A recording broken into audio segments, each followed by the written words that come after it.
Ben Mנחem, Israeli and Arab affairs analyst. Many thanks for joining us on Al Jazeera, sir. What does Israel hope to achieve from these retaliatory attacks on Gaza?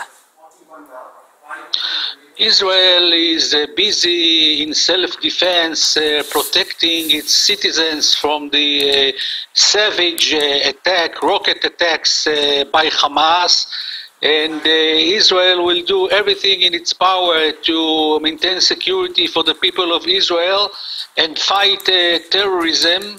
Unfortunately, Hamas chose these days before Eid al-Fitr to cause more suffering and harm to the Palestinian people in Gaza, and by attacking Israel, and Israel has to respond in self-defense. So, but in what way is Israel protecting its citizens? What we are seeing is a continued cycle of violence. People on both sides continue to die, and Gaza doesn't have an iron dome, so inevitably they will feel the brunt of this war.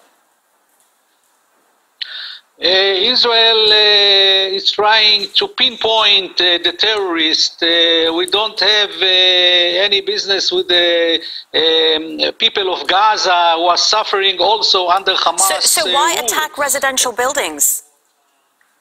We are not attacking residential buildings. We are pinpointing the Hamas terrorists who are using these buildings as headquarters and are using the civilians as human shields. First, we call them to evacuate the buildings, and after they are evacuated, we're attacking the terrorists that are hiding inside these buildings. So why doesn't Israel take the first step to de-escalate? You are the more powerful force here.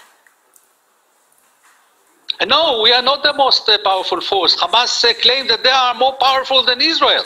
So if they think that they are more powerful than Israel, let them try us, and we'll see who is stronger. Why did they go ahead and attack Israel? Why did they do that? Well, actually, this latest violence sparked from what was going on in the neighborhood of Gaz'ira in East Jerusalem, where Palestinians are being forced out of their homes.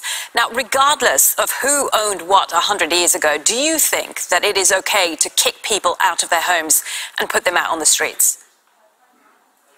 Listen, I don't know if you search the facts, but this dispute in Sheikh Jarrah is from 2009. This is a civil dispute between Jewish families and Palestinian families. It got nothing to do with the people of Israel or the government of Israel. This is something internal, and we will respect the court decision. To take out this old court dispute and to turn it into a pretext to attack Israel, this is pure terrorism. How do you explain that Palestinian Israelis are demonstrating inside the Green Line? This is something we haven't seen the likes of since intercommunal clashes, since the Second Intifada. Unfortunately, the Israeli Arabs are being incited by Hamas and being incited by the radical Muslim movement in Israel. Most of the people, the Arabs in Israel, are keeping the law, and there are, of course, also extreme elements who are inciting the population. And I think they are making a mistake, and they will pay a heavy price, because the Jewish Israeli residents will not accept such a behavior of violating the law. They live in the state of Israel, and they have to respect the Israeli law. Isn't the timing of all this very convenient for Netanyahu, given in terms of his political survival? He's been struggling, he's failed to form a coalition, there are corruption cases against him, his political career is on the brink. Is this a distraction, perhaps, for him? Look, you can criticize Netanyahu for many things. I'm not defending him, but to put the blame on Netanyahu is really not fair, because he's got nothing to do with what is happening. This is a violent attack vicious attack of the terror of Hamas. It got nothing to do with Netanyahu. He did not initiate it. It's the Hamas who initiated these attacks and shot rockets towards Jerusalem. What is the connection to Netanyahu? Why do you have everything to bring Netanyahu into the picture? It's got nothing to do with it. His responsibility as the Prime Minister of Israel is to protect the civilians of Israel.